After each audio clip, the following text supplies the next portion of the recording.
Hi, we are Compilo and this video is regarding the interview questions of SQL.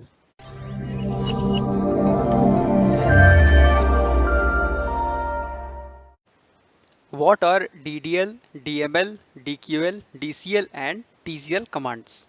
So DDL means data definition language, DML is data manipulation language, DQL is data query language, DCL is data control language and TCL is transaction control language. In DDL, we have following commands like create, drop, alter, truncate, and few others.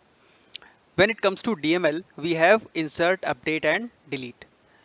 Select is a DQL command, and grant and revoke are DCL commands.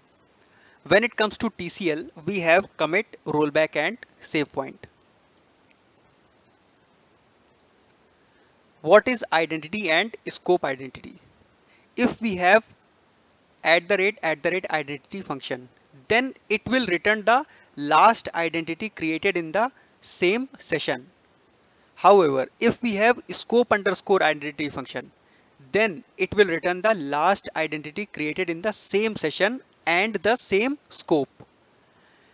If we have identity function, it will not be used to get an identity, but it will be used to create an identity in a select query.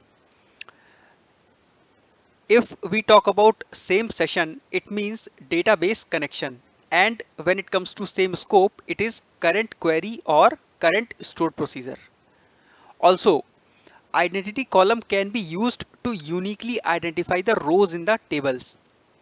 Values in an identity column of any table are created by the server and increases automatically. A user generally prohibited from inserting any value into an identity column.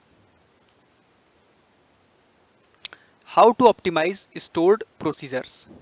There are assorted ways. First is using full procedure name, that is database.schema.object name.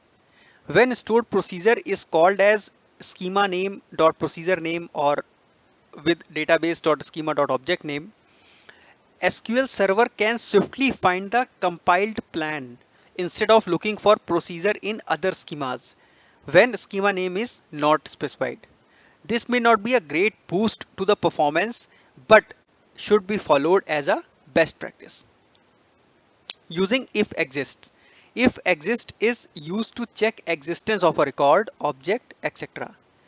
It is best to improve performance of queries wherein one only wants to check existence of a record in a table instead of using that record or row in the query.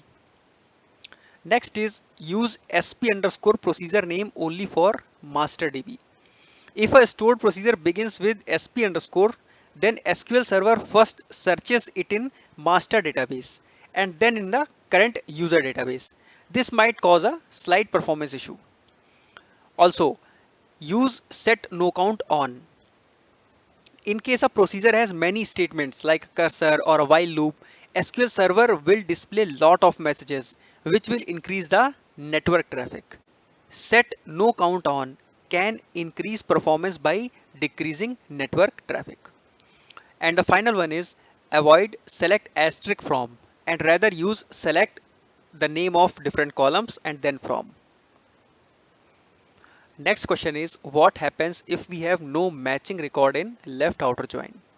If there is no match found, a null is shown next to the unmatched record. And it is not limited to left outer join. It same applies to right outer join. Also, in full outer join, all the unmatched records are paired with the nulls. Like if we have A here and in next table we don't have that, then a null will be placed. And same applies to C. Next question is all operator in SQL. Basically, all operator in SQL Server is a logical operator, which is used to compare a scalar value in a one column list of values returned by a subquery. What is the format? Format is first we write expression, then comparison operator, then all and then subquery. Don't get confused with expression, comparison operator, all, subquery. There is a space, and that separates all of them. Okay. And if we talk about an example, you can see on the screen, select employee name and employee salary from the table where employee salary is greater than all.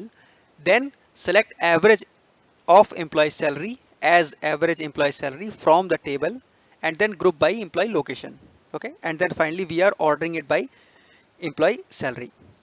So these were quite a few interview questions. I hope you have understood them, and in case you encounter any of them, you can answer them easily. Thank you.